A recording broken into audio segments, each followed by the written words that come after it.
একজন 16 বছরের স্কুল ছাত্রী ব্যাগ রেখে চুপচাপ চলে গেলেন, আর ফিরে আসলেন না। একজন বিশ্ববিদ্যালয়ের শিক্ষক শেষবারের মতো স্ট্যাটাস দিলেন, আমি আর পারছি না। শুধুমাত্র 2023 সালে 500-র বেশি শিক্ষার্থী আত্মহত্যা করেছে। এটা একটি সংখ্যা নয়, প্রত্যেকটা সংখ্যা একটি জীবন, একটি পরিবার, একটি স্বপ্ন। কেন এটা ঘটছে, কেন তরুণরা আত্মহত্যার পথ বেছে নিচ্ছে, আজকের এই ভিডিওতে আমরা জানবো বাংলাদেশের শিক্ষার্থীদের আত্মহত্যা করার পিছনে আসল কারণগুলো, কিভাবে আমরা সবাই মিলে এই ভয়ঙ্কর বাস্তবতাকে বদলে দিতে পারি। 2023 সালে বাংলাদেশের শিক্ষার্থীদের ভিতর থেকে 513 জন আত্মহত্যা করেছে। তার ভিতরে স্কুল শিক্ষার্থী আছে 227 জন, কলেজ শিক্ষার্থী আছে 140 জন এবং বিশ্ববিদ্যালয়ের শিক্ষার্থী আছে 98 জন।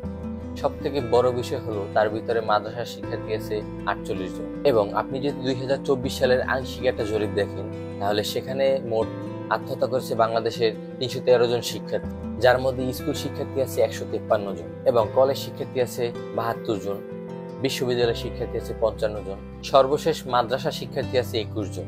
আপনি যদি খেয়াল করেন, এই আত্মহত্যার ভিতরে সবচেয়ে বেশি আত্মহত্যা করছে স্কুল শিক্ষার্থী। এবং কেন এত আত্মহত্যা, এর পিছনে আসল কারণ কি, কাদের ল্যাগিংস, কি সমস্যা, সেগুলো আজকে জানার চেষ্টা করবে।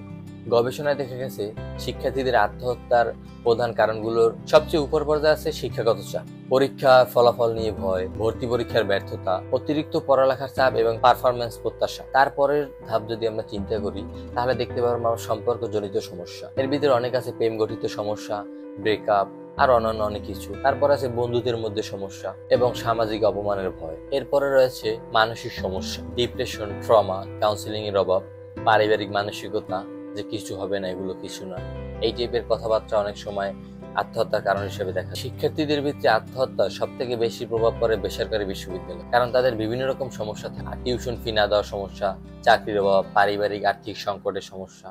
এই ধরনের সমস্যার কারণে বেসরকারি শিক্ষার্থীরা আত্মহত্যার পথ বেশি বেছে নিচ্ছে। গবেষণার মূল পয়েন্ট যদি দেখেন, তাহলে দেখতে পাবেন যে 74% শিক্ষার্থী কখনো কাউন্সিলিং নেই, কারণ কাউন্সিলিং নেওয়ার মতো ব্যবস্থা কোনো জায়গায় নেই। এবং 68% শিক্ষার্থী আত্মহত্যার আগ্রহ প্রকাশ করলেও তা কোনো গুরুত্ব পায়নি। গুরুত্ব পায়নি বলতে তার আশেপাশে পরিবার, বন্ধু বান্ধব সকলের কাছে যে প্রত্যাশা, যে চাওয়া পাওয়া, যে সাপোর্টটা দরকার ছিল, সেই সাপোর্টটা সে পায়নি। এই কারণে সে আত্মহত্যার পথ বেছে নিয়েছে। আত্মহত্যার মতো এই মারাত্মক ব্যাধিকে আমাদের সবার একসাথে হয়ে প্রতিরোধ করতে হবে। জীবনে অনেক অসুবিধা আসতে পারে, কিন্তু আত্মহত্যাই সমাধান নয়। জীবনে যদি কখনো আপনার বোঝা মনে হয়, তাহলে চুপ করে থাকবেন না, কথা বলেন, সাহায্য চান, জীবনকে ভালোবাসুন, কারণ জীবন অনেক গুরুত্বপূর্ণ। আত্মহত্যা কোনো সমাধান নয়, এটা একটা স্থায়ী পদক্ষেপ একটা সামাজিক সমস্যার জন্য। আমরা যদি একজনের কষ্ট বুঝতে পারি এবং তার পাশে দাঁড়াতে পারি, তাহলে অনেকের জীবন বেঁচে যাবে। আমাদের সকলের উচিত একে অপরের পাশে দাঁড়ানো, যারা এই বিপদের সম্মুখীন হয়েছে তাদের সাহায্য করা। আজকের ভিডিও এই পর্যন্তই, দেখা হবে পরের ভিডিওতে। আল্লাহ হাফেজ।